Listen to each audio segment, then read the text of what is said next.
What's going on, everybody? This is Kalen for Pastor Ox, and on this week's episode of Vinyl and Vibes, we got... Hey, Miss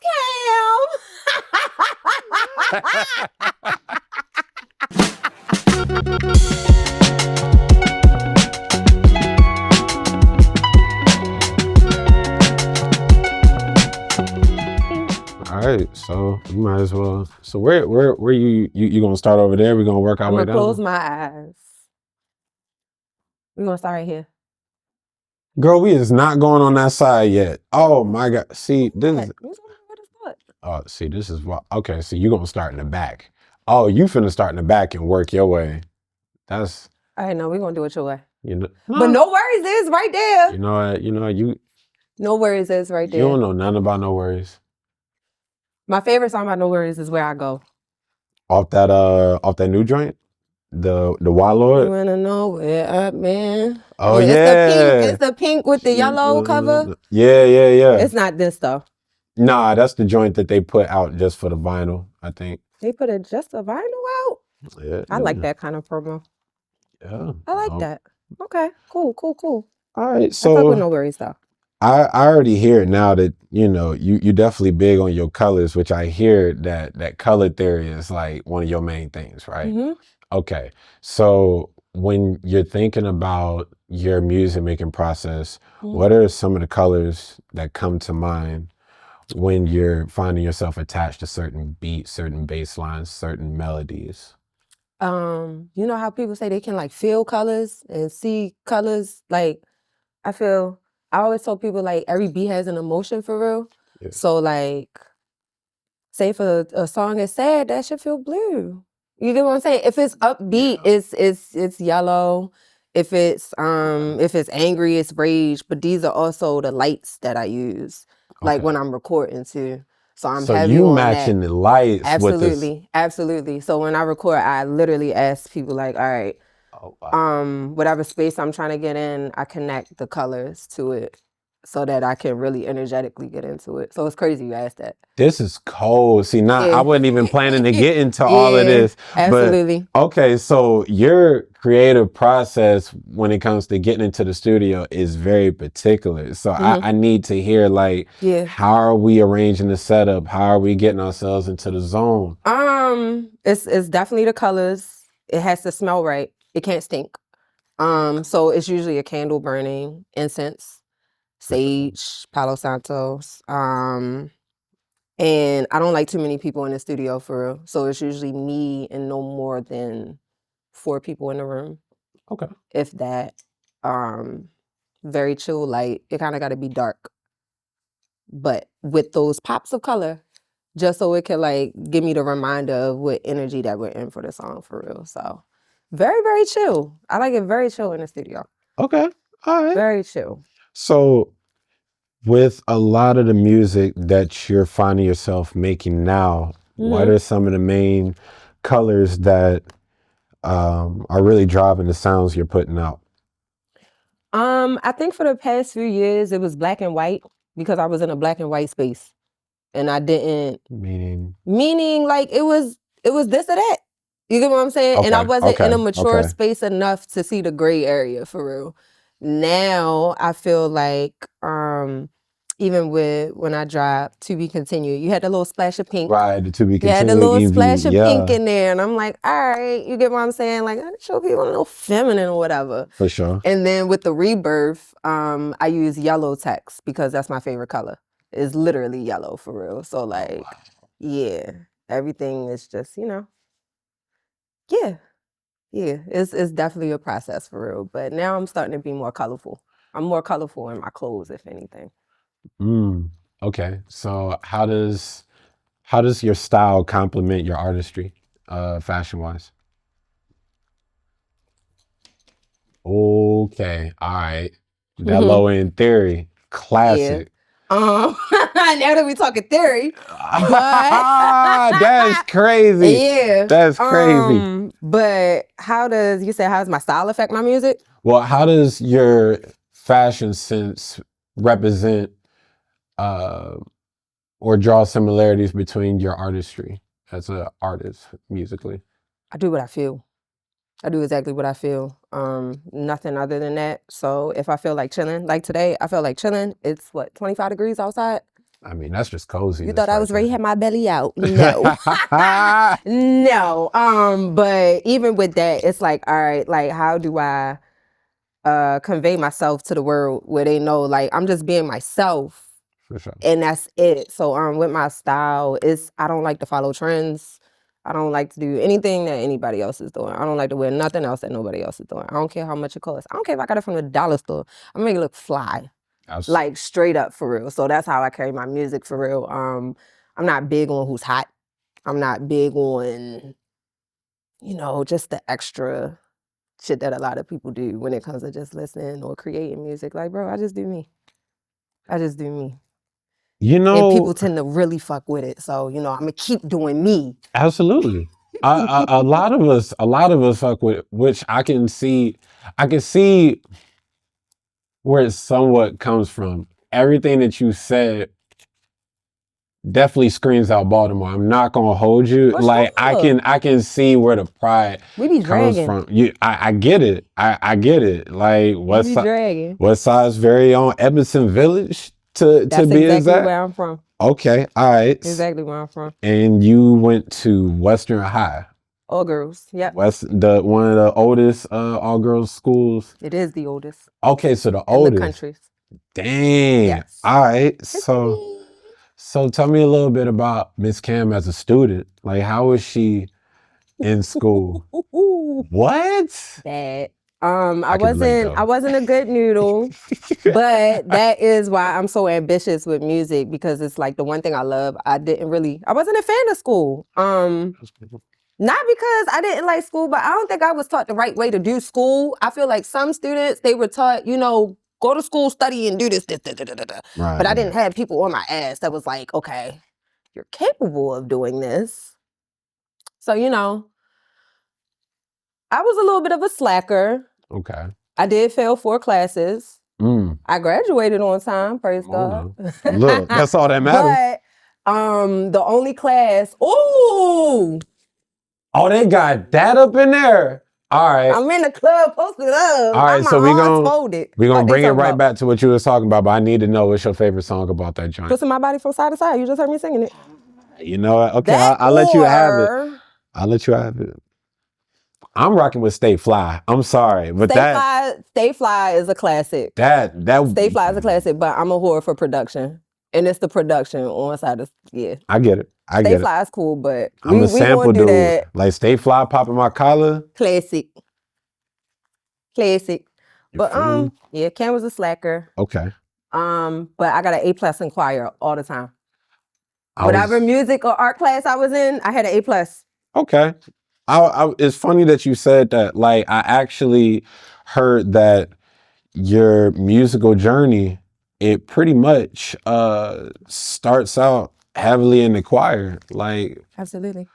Where at that beast mode right there? Come on now. Yeah. Where did your journey into the church start from? Was that something that came from the family? Church. Okay. I grew up in the church. Church I went to is called Trinity AME. It's on Biddle Street. Okay. Very, very, very, very old church, but it's a generational thing for real. Like my grandmothers, they had plaques in the church.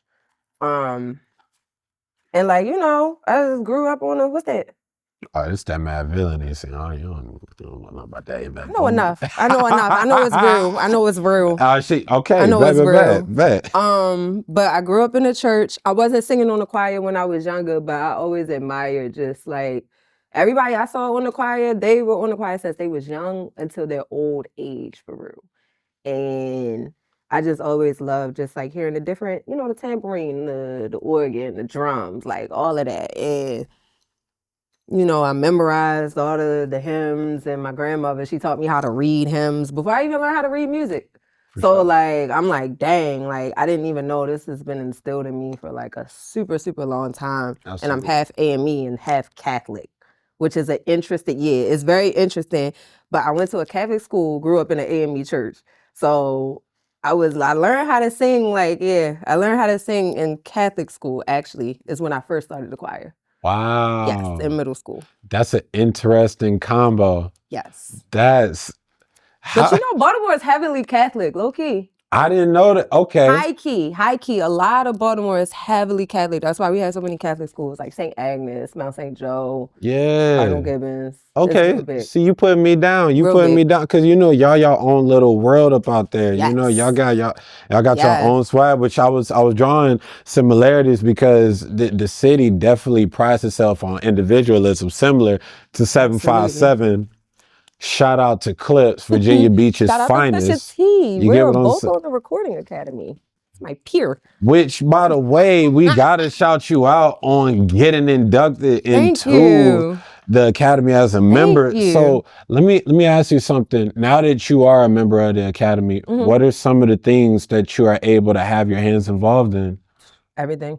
Including literally everything. Politics, advocating for people, showing people the resources that you can get to help you as an artist. Like, bruh, it's still so many things I'm learning, but right now I have a mentee. Like, I'm a whole mentor as a musician now. So it's so much. It is a lot of responsibility, but I'm just in a place where I'm like, damn, I see how much is available to me. I want to make that shit available to everybody else. Now I'm at a point of telling people, all right, it's your turn to get up in here now. So, you know. Right. It's interesting that you say that. It's interesting you say that because I was reading that, you know, you were thinking about venturing into other lanes of music like A&R and you know, artist development. Like, where's some of those new passions coming from? It really comes from being a student and getting enough knowledge to be able to teach. Like, and I feel like that's the only reason why I didn't want to like be a mentor or teach people how to do things, because I felt like I didn't know enough. But now that I'm in the mix and I did some shit for myself and I help other people get to where they gotta go, I'm like, all right, now I can tell you like what will really, you know, I have the ear for it, I have the eye for it, I got all that shit. And it's not perfect, like I said, I'm still learning, but look, if you trust me enough to help you take it to the next level, then shoot, let's get it. I believe in anybody's vision for real, so yeah. Okay, so being that Shaka Khan all the way back there, but my arm's little, I can't reach. I mean, if you really set on getting to the Shaka Khan, we can see if we can get to the Shaka Khan. You ready? All right, let's go ahead and switch over. Bro, they got all the good shit on this side. Hold up. So this will be a lot more natural. Whoa. You get what I'm saying? It's not gonna be much questions I gotta ask because we just gonna really get into the music on this side. They got Luther? Yeah, this is my spot right over here. Curtis Mayfield. Rock the Boat. Earth, Wind, and Fire. Earth, Wind, and Okay. This. Grew up on this. Come on now. Okay. Sing a song. Yeah. Heard it. Can't Hide Love. Fantasy. All that. Well, do you remember? Y'all remember what? The 21st night. Was September? That's September. Yeah, of course. Okay, cool. Want to make Do you remember the 3rd? Rent was due. So that was the day my daddy died. Now tell me what band that is. It was the 3rd of September. The day I Damn. It's a tough day. It's tempting, ain't it? It's a tough day. He didn't even get it. It's tempting. You had to give me some time. It's still the morning. It's tempting. You know, I don't even know if I got to wipe out the eye boogers on my face. You don't got no temptation to figure out what the name of that band is? Yo, that's fucked up. The Temptations. I didn't know you was asking that. The Temptations, woman. Okay. Papa was a Rolling Stone. Absolutely. Wherever he laid his hat was his home. And when he died, he got Funkadelic. Her. What's your favorite 70s band or artist? Now, honestly, I don't know if that I would be able to give an accurate answer because there's so many people making music in the 70s. So, like, who is the 70s? Who would you consider the 70s? So let me I do like Al Green. Okay. I'm going to ask you a better question, a little bit more easier. Okay. What's your favorite decade of music thus far? Ponder on it. Take your time. We'll be back after this commercial break. I would say between the 60s and 80s, like that good pocket right there, like the Al Greens. Like, all right, so my parents, my dad, he was born in 59, my mom was born in 61. So I tell people I have a generational observation in music where it's like I listen to stuff from 60 and back. Right. So everything they was listening to, like, but they grew up in the disco, all that shit. It just bumps to me for real. That's why I said, like, well, you got Patrice Rushen, Luther Vandross. For sure. Yeah, it's a lot of things. I would definitely say between the 60s and the 70s, or the 70s and the 80s. Okay. Because that's when Mike Jack came out. All right. Shout out to Michael Jackson. Shout out Michael Jackson. Yeah. One of the best artists, if and not the Funkadelic. best artist of all time. Funkadelic. Parliament Funkadelic. Yes. See, that's a if you know, you know. If you type, know, yeah. Because not everybody know about Parliament Funkadelic. They don't got mothership. So give me an artist that you love that most people wouldn't expect.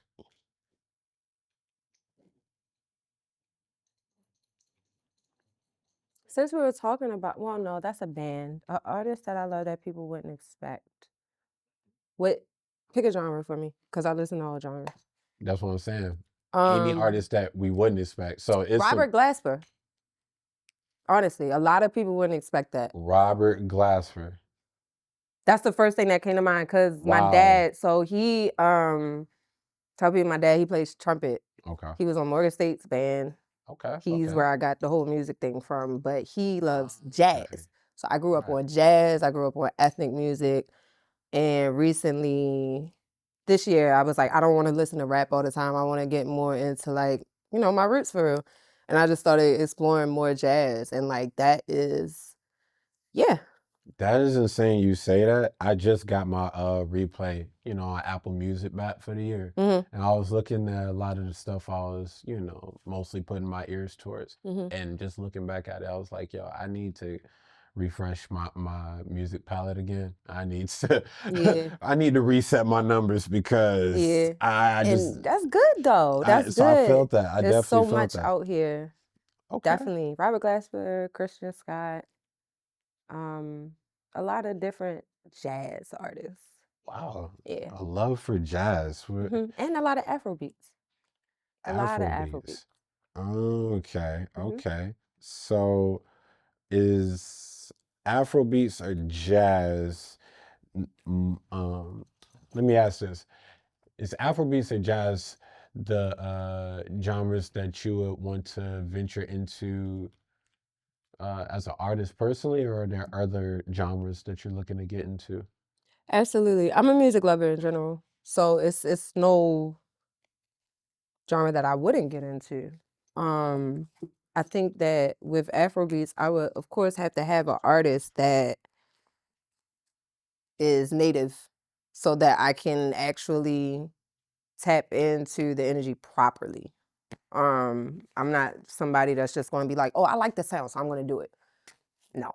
I actually like to know where the cadence comes from, the history around, like, why are you even using this sound, this instrument, this, you get what I'm saying? So I could see myself getting into that. Jazz, I have been getting into that. I do want to get into more just instrumentalists on my tracks, because I know a lot of people that just play trumpet, drums, bass, guitar, you get what I'm saying? And I want them to shine, like, in their essence for real, but I also want to incorporate those elements, because it's, like I said, it's what I grew up on. I would definitely love to see that. I'm interested into hearing some of the main things that you. I grew up on war. Old I grew up on hell. war. That is crazy. I grew up on war, baby. Yes. Cisco Kid was a friend of mine. What? That, okay, you know what? All right. Don't play with me. That is nuts. What was your question? I'm just blown back. Like, I'm really just blown back. I'm sorry. I had to. All right. I know my shit. Okay. All right. See, that's why we brought you here. Exactly why we brought you here. Okay. So. God, sir. My honest. Yeah. Given your involvement, your love for the Baltimore music scene, what are some of the main musical elements that you really love and hold near and dear to you? When you say musical elements, do you mean like in the song? From the music scene. So the Baltimore music scene, what are some of those main elements throughout the Baltimore music scene that you love consistently hearing, or that you hold near and dear to your heart? Like something that is a staple throughout Baltimore. Percussion. That is the album that raised me, The Miseducation of Lauryn Hill. You know, it's crazy. Yes. This is one of the main ones I had in my collection. Like when I first started, I think that this was number 4 or 5. Okay. Let's go. But I would say percussion. Percussion. The shit that makes you dance. It's not the synths, it's not the hey, hey, hey, like it is. Right. But it's the percussion, it's the hi-hats, it's that upbeat, like that just make you want, okay. Yeah. Okay. Yeah. Okay. Like, yo, you get what I'm saying? So it's that shit for real. We got that kind of music where it just make you want to dance. Whether it be a slow 2-step, whether you strutting, whether you just doing a little shoulder. We got to dance for every BPM. We got to dance for every cadence. We got to dance for everything. So I think that's my favorite part is like we just got sounds where you could just move to that shit. And you got a lot of music out here where people could just bop their head, tap their foot. But we got that shit where it's like, no, you got to get up. You have to dance. Like, you're not doing that? What? Back up off the wall. We need that. Yeah. Everybody trying to act all cool and stuff, don't want to at least do a 2-step in the club. Like we gotta bring more dancing. Baltimore is not the place to do that. We would literally pull a stranger off the wall and be like, "Are you okay?" Because you look shiesty. Because why you standing on a wall like that? Are you a op? You know what? Dance, nigga. That was just violent. All right, The Wire just came out. We gotta tone it down. We got my shirt? No, the show. Hey yo, what? Nah. But what's some respected shit? Like yo, you in a party, everybody having a good time, and you see that one nigga on the wall just. Yeah. You look oppy, what bro. What you doing all that for? You good? You look oppy. You better dance. You get what I'm saying? Because if you're not dancing, that means you got that thing on you. You know what? I wouldn't even plan to ask you this. Because then it's gonna fall out your pants. See, it's logic. See, you just know too much. But now I gotta ask you this because I wasn't even planning to. But name me some of the unique vocabulary and/or fighting words in Baltimore that people wouldn't realize. Like, what are some things that you hear in Baltimore that, for a regular native, they know exactly what's going on and they on beat. But for somebody that's an outsider. All right, so say you walking down the street, right? And you know how you about to pass somebody or whatever. Or say you might be in somebody's way. Right. If that motherfucker say, watch out. Disrespectful. Or if they don't say my bad, like, bro, like niggas bump into you on a like, Yeah. And then they want some shit. What's some other shit? What's up? Oh, yeah. It's a very simple, but like, you get what I'm saying? Like, you look at a motherfucker too long, and niggas hit you with the what's up, you better tell them what the fuck is up. What else? What's some fighting words? What would somebody say to me? Yeah, like I said, it just be that, like, watch out real quick, yo. like, yo, who's you talking to, yo? Like yo, this little stupid shit. What yeah. But the thing is, from Baltimore, we are so, I be trying to tell people, we're actually so respectful and we're so polite that we make it very known that we're not being respectful or polite. Like, when we pass people, we be on some like, how do I say this? We will touch somebody. You know how people don't like that? Right. Where it be like, you in the club, you touching me like, my bad, let me get past you. Right. We those type of people for real. If we aggressively... It's either y'all so polite or y'all so aggressive. It's no in between. No in between for real. Duality. So yeah, that's all it is for real. Okay. Yeah. All right. Or where you from? Something like that, like some stupid shit. Like, what side of town you from? You better tell niggas. Okay. That happened to me on a video shoot. Oh wow. Yeah, the Crips. Can't remember that shit. So pivoting over into the other side of the conversation I have for us, I was curious about hearing, some of the things that you was looking to have your sights set on working Absolutely. In this next year, you know, Absolutely. what we got in the works. What can fans expect from Miss Kam this upcoming year? I'm finishing my album. What? Yes, I'm actually going to put it out. Okay. I was supposed to put it out December 2024. Okay. But life happened. Life was lifing. Oh, and God. it lifed so bad that I had to make an executive decision where I was like, okay, life or music. Executive decisions And you can't make music without life. So it's like, I feel that. So I made a decision. I took a little break. But I got my mind back right. Mm-hmm. You know, and I'm just on top of that, it's some really good music on there. Where I was talking to my producer Dewey, like, bro, it's some messages on here that I feel like people need to hear. You get what I'm saying? Like, it's people that just been going through stuff, and I'm like, damn, I got a song for that. Ooh. But I can't send you the draft. So I'm like, damn, I gotta drop my shit. So yeah, I definitely got Eyes All Over coming out next year. That's the name of it? Yep. Eyes All Over? Yep. Okay, bet. So we got an album that we can look forward to. Yep. I know we was talking about color theory earlier. I'm curious to hear what are some of the main colors we can look forward to hearing on the album. Like blue. But in a good way. All shades of blue, for real. So you got like the dark blue, like, you know, when you look in the ocean and it's like that blue-black almost, where it's like you can't even see through it. For sure. And then you got sky blue. Then you got turquoise. You got cyan. Periwinkle. Okay. It's some real duality. So I think this is just the Gemini really coming out of you right now. Jumping all the way out. What's your sign? Hey. I'm a Virgo. Yeah, I love you too.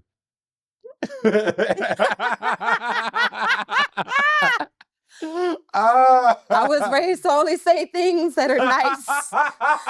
If you ain't got nothing nice to say, don't say it. Oh my gosh, y'all love us. Oh my gosh, we're the only mercurial signs in the zodiac. Whatever. Okay, I mean, I just know my joints start with a V. And like, if it would have started with an X, I would have went with there.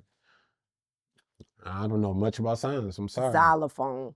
If my shit was a xylophone, I'd be xylophonic.